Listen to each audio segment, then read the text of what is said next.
Why was Mandalore destroyed? What role has the entire Mandalorian world played in the Star Wars universe, and how has it threaded through the entire timeline? This video will lay it all out once and for all.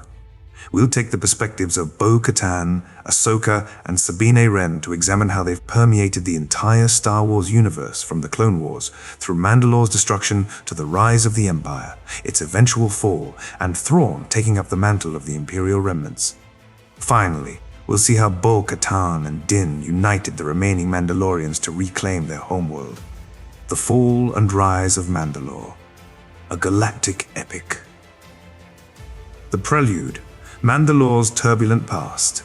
In the vast expanse of the Star Wars galaxy, Mandalore stood as a planet with a rich and complex history, home to the fierce Mandalorian warrior race. Long before the events that would lead to its downfall, Mandalore was a place of great political influence and military might. During the era of the Old Republic, the Mandalorians, with their proud warrior traditions, embarked on bids for galactic conquest. These ambitious endeavors sparked numerous wars against the Jedi Order and the Republic. Centuries of continuous conflict took a heavy toll on the planet. The surface of Mandalore became a devastated and barren landscape, marred by the scars of countless battles. By the time of the Clone Wars, much of the planet had turned inhospitable. As a result, the remaining Mandalorians were forced to take refuge in domed cities scattered across the planet. In the years leading up to the prequel trilogy, Mandalore was plunged into yet another civil war. This internal strife was so destructive that it brought the planet's population to a staggering low. Amidst the chaos and wanton destruction, Duchess Satine Kryze emerged. She declared the end of Mandalore's military-dominated era and pledged a non-violent future for the planet and its citizens. Any former militants who refused to abide by this new code were exiled to the Moon of Concordia. There, they formed a splinter faction known as Death Watch, harboring resentment and a desire to reclaim their warrior led past. The Clone Wars, a new storm on Mandalore. Mandalore, despite its neutral stance during the Clone Wars, could not escape the clutches of violence. Death Watch, driven by their ambition to retake control of Mandalore and establish a military regime, made repeated attempts to seize power. Their actions caused constant strife and turmoil on the planet. Into this chaos stepped the former Sith Lord, Darth Maul. Sensing an opportunity, Maul manipulated various officials and even Death Watch itself from the shadows. His ultimate goal was to take control of Mandalore for his own dark purposes. Maul's schemes led to a series of events that culminated in a tragic turn of events. He killed Duchess Satine, Satine being the former lover of Obi-Wan Kenobi. This act of vengeance was a brutal blow, plunging Mandalore deeper into violence and despair. In the final days of the Clone Wars, a Republic mission was launched to liberate Mandalore and capture Maul. The mission, led by Ahsoka Tano and Clone Commander CT-7567. Rex, in alliance with Bo-Katan Kryze's Mandalorian resistance, was successful in ousting Maul. However, this victory was short-lived and the planet's troubles were far from over. Bo-Katan Kryze, a warrior's quest for power and redemption. Bo-Katan Kryze, Duchess Satine's sister, was a gifted and determined warrior. During the Clone Wars, she served as Pre Vizsla's trusted right hand in Death Watch. Although she was loyal to Vizsla, she had reservations about Death Watch's alliance with Darth Maul and Savage Opress, whom they had found in an escape pod. Bo-Katan questioned the wisdom of aligning with beings she considered no better than Jedi. Maul, enraged by her remark, force choked her, but she remained steadfast in her convictions. After Maul's defeat and the end of Death Watch, Bo-Katan played a crucial role in the events that followed. She became the Regent of Mandalore during the early days of the Empire. However, her resistance to Imperial authority did not sit well with the new regime. The Empire, under Emperor Palpatine, was determined to assert its control over all planets, and Mandalore was no exception. Gar Saxon, one of Maul's former commanders, was appointed as the Imperial Governor of Mandalore by the Empire. He created a cadre of Imperial super commandos, Mandalorian warriors loyal to the Empire. Katan, not one to back down, refused to submit to Imperial rule. She began to fight back, leading a resistance movement against the Imperial occupation. The dark saber, a symbol of power and unity. The dark saber, a unique black-bladed lightsaber, held great significance in Mandalorian culture. It was a symbol of power, traditionally wielded by the leader of Mandalore. The weapon had a long and storied history, dating back to Tare Vizsla, the first Mandalorian Jedi.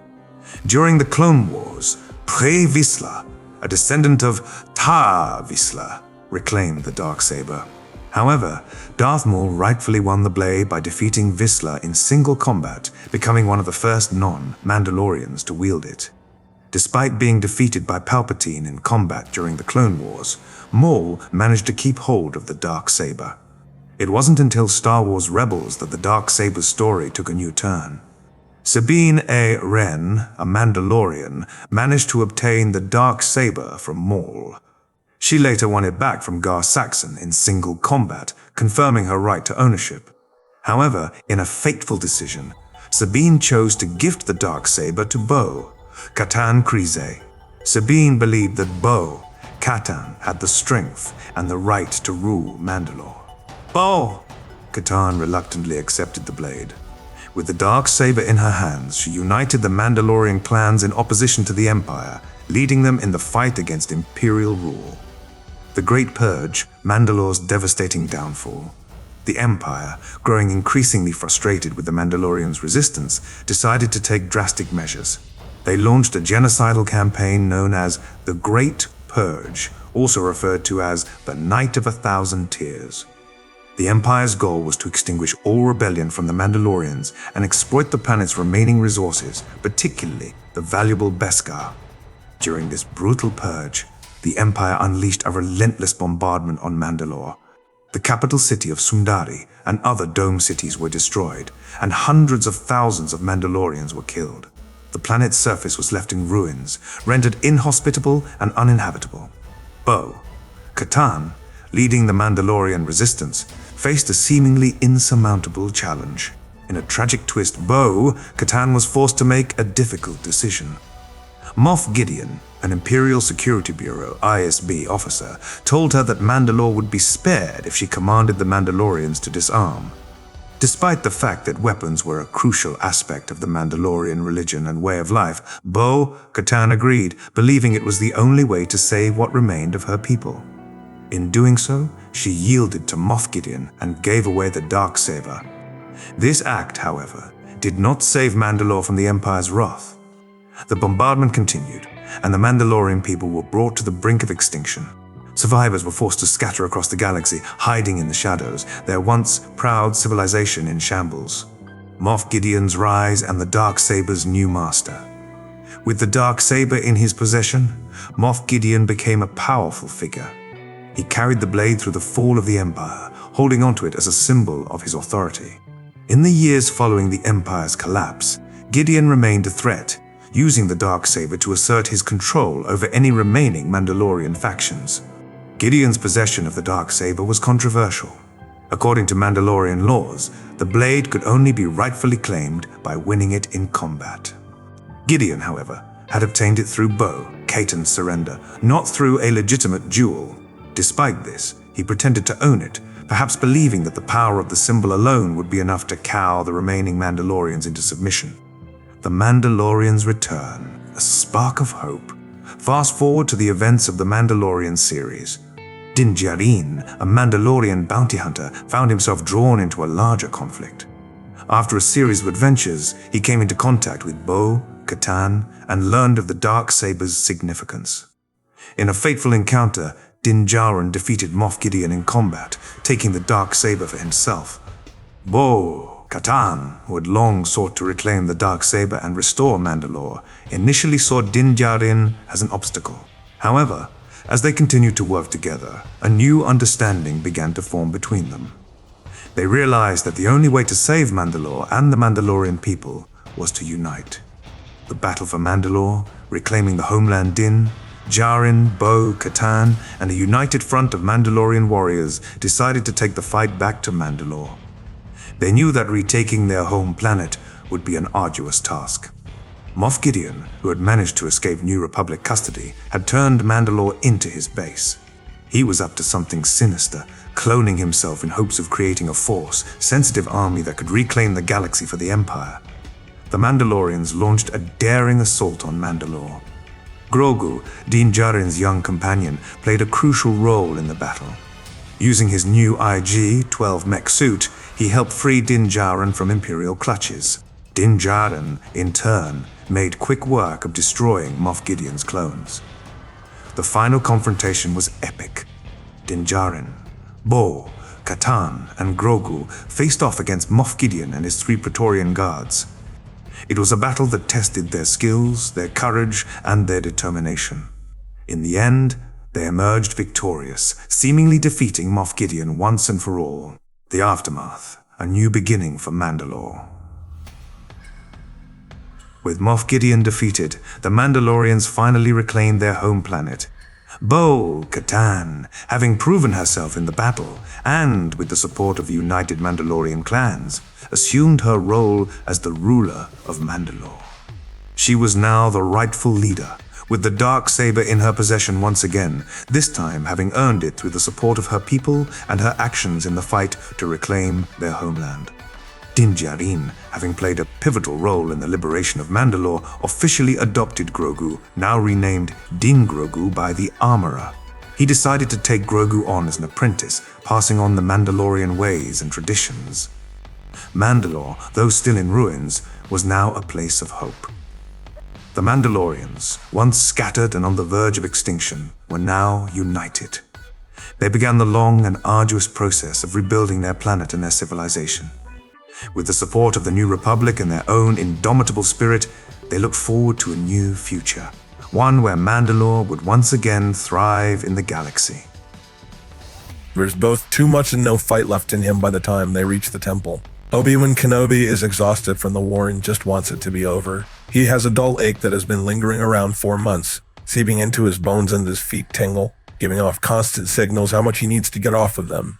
At the same time, his blood is rushing through his veins, heart pounding and mind twirling in determination and excitement. The biggest separatist general, Count Dooku, is gone, slain by Anakin Skywalker, and now making quick work of the forces on you to power the 212th. Obi-Wan Kenobi had just returned to the temple with the news of the second largest threat, General Grievous VUS and his demise. With both the largest generals out of the picture, they could only imagine that this war was finally winding down to an end. They were only here for a drop-off of most of the non-minus clone officers of General Kenobi as flagship and to check in with the rest of the council. The full council washed here in person. They rarely if ever were at this point in the war, but nearly half of them were grouped in one place now, which was nearly odd. Obi-Wan felt his heart leap, nearly giddy. Perhaps this was it. Perhaps the war was dwindling down. Soon they would no longer need to fight. Once the darkness was chased away, the Jedi could find peace in their temple, in life and people. There weren't strict plans for the clones quite yet.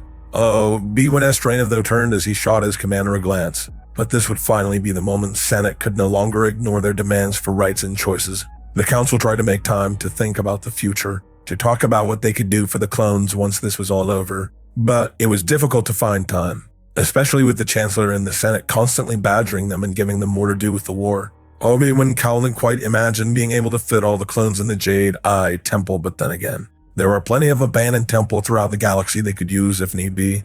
Obi-Wan was so deep in thought, he did realize he was faintly smiling at Cody. The clone looked at him curiously, unraised a brow. Is something the matter, sir? The Jedi shook his head. No, nothing wrong. At least, just thinking of the future. Hopefully this war is nearing its end. One can hope. Cody agreed. Do you have any ideas on what you would like to do? Cody blinked in the Jade. I had a feeling the clone hadn't thought of it much, if at all, before. No sir, not really. Obi-Wan hummed. Well, I will help you figure it out, if you would like. The Jade, I will help all of your brothers figure it out. With his gaze softening, Cody shot him a small smile and looked as if he was going to ask something else, but then it happened.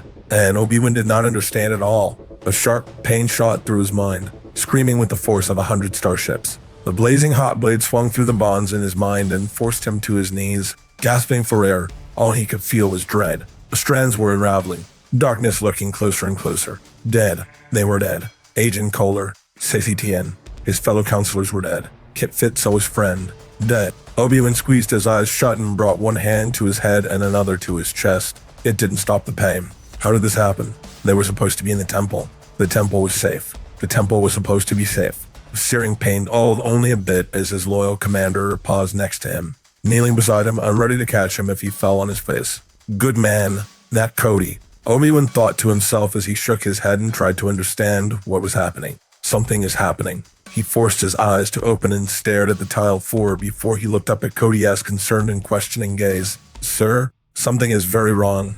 Commander, he managed, looking around, as if that would garner any answers. He brought his knee up so he was on one foot. Cody seemed to understand and help haul him to his feet. Perhaps we should find the other high generals, Cody suggested. His eyebrows creased in his mouth, turning into a deep frown. 3 are dead. Obi-Wan murmured, blinking away the tears. I felt them die. Master Kohler, Master T and Master and Kit. He couldn't reach his commander's gaze anymore and ran a hand through his hair. But he was unsteady. Cody kept a hold on him. I don't understand. They were at the temple, on Coruscant. Here. Hell. How is this happening? General Windu is supposed to be here too. Yes? Cody asked, biting his lip at Ad nervous. You didn't feel him die, did you? Obi-Wan shook his head. Not that I could feel. But it can be hard to tell sometimes. He admitted, the darkness is growing so much closer, clouding our vision effectively. It has been for a while, but this is different. Cody did not look skeptical, just concerned at the notion and assured that Obi-Wan knew what he was talking about. Oh, how he didn't deserve a commander nor friend as Cody. Different as in worse? Obi-Wan did not get to answer. Later, he would not be able to describe what he felt, even in the moment. He called. There was nothing as horrifying as this. Not that recessed torture on Radin AK or his stay as a slave on Kosovo. It was some of the worst pain he had felt in forever. The closest he can get to this feeling was his time on Zigole.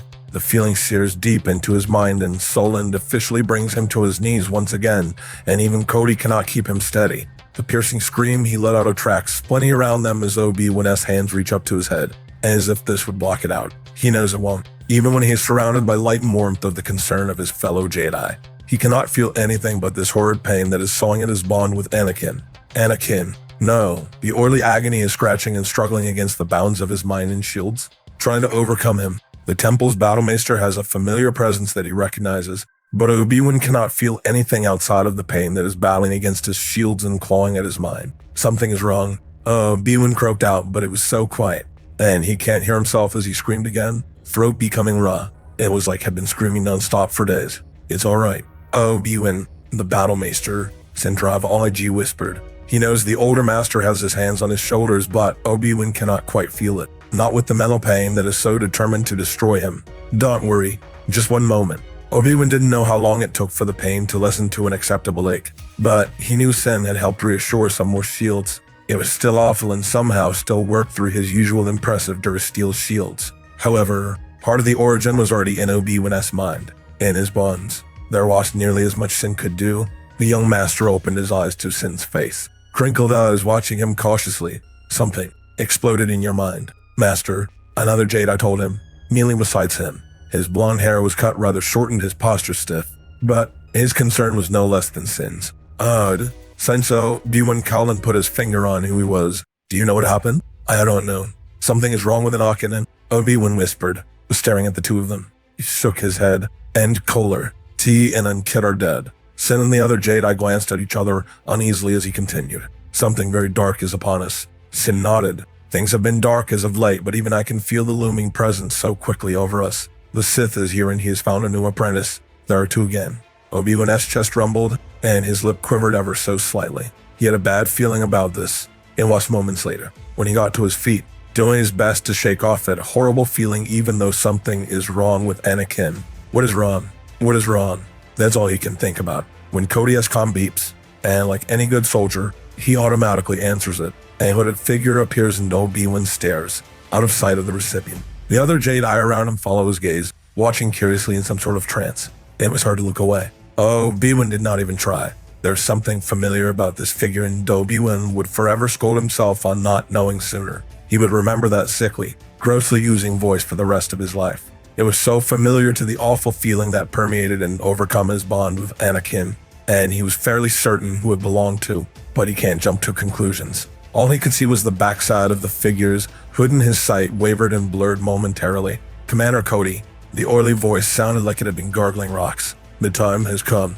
Execute Order 66. Cody leans forward ever so slightly at the mention of his name, and his mind goes completely dark. Obi-Wan jumps, and he knows. He knows something is horribly wrong. There was so much going on in his mind. It was jarring to feel nothing as he reached for Cody's presence, usually full of an ocean of determination, loyalty, and persistence. Obi-Wan did not feel anything left. It was as if his entire mind had dried up into an abyss of nothing.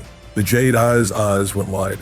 "Yes, my lord." Cody's voice doesn't quite mirror the hooded figure, but it oozes something awful all the same. He ended the call and barely paused before lunging at the nearest Jedi, which just happened to be Obi-Wan. The Jedi Master was ashamed to find he cowed and moved as the Force exploded around him, sobbing and screaming in pain with everything it had at once. True to himself, it was Sin Drive All-G came to his rescue, easily igniting his saber and easily cut Cody's blaster in half. Obi-Wan stumbled but kept supported by the other Jedi with him. The clone was not so easily deterred and flung his full body forward again. Obi-Wan didn't know what possessed him or where he got the strength, but he threw himself at Master Drive All-G, who had prepared to strike a lethal blow to the commander. The other Jedi that had previously been holding Obi-Wan up seemed to understand what he wanted and tackled the clone and let out a shout. A few other Jedi around them undressed to the scene to help restrain the clone. Good soldiers follow orders. Cody forced out, voice flat and bored of anything. "Alive." Obi-Wan huffed as he struggled to his feet. A few Jedi around him helped to restrain the clone, with nearly their entire body sometimes. Finally, someone rendered Cody unconscious, and Obi-Wan let out a silent sigh of relief. "What the hell was that?" Master Drive All-G hissed as he grabbed Obi-Wan's arm in an effort to help support him. Obi-Wan stared at his friend, wide-eyed and horrified. Something was terribly wrong. "We need to get him to Viokara," Obi-Wan choked out. As he worked on regaining his composure, he pushed himself away from Sin and straightened, rolling his shoulders back. "He tried to kill you." "I know," Obi-Wan confessed, "but something is wrong." His mind radically changed at the moment when that hooded figure gave him an order. Sin finished in a new understanding and nodded in agreement. "You have a bond with him, of sorts." Obi-Wan shrugged as the other Jedi listened to his order and began to drag the clone towards the healing halls. Something terrible was happening. His mind went completely blank, an abyss of nothing in an instant. "I fear if Cody was sent this message, it could be sent to any of the clones." Sin nodded in agreement. "Hundreds of Jedi could die. Do you think he already did?" "It was the Sith Master." Obi-Wan noted, his mind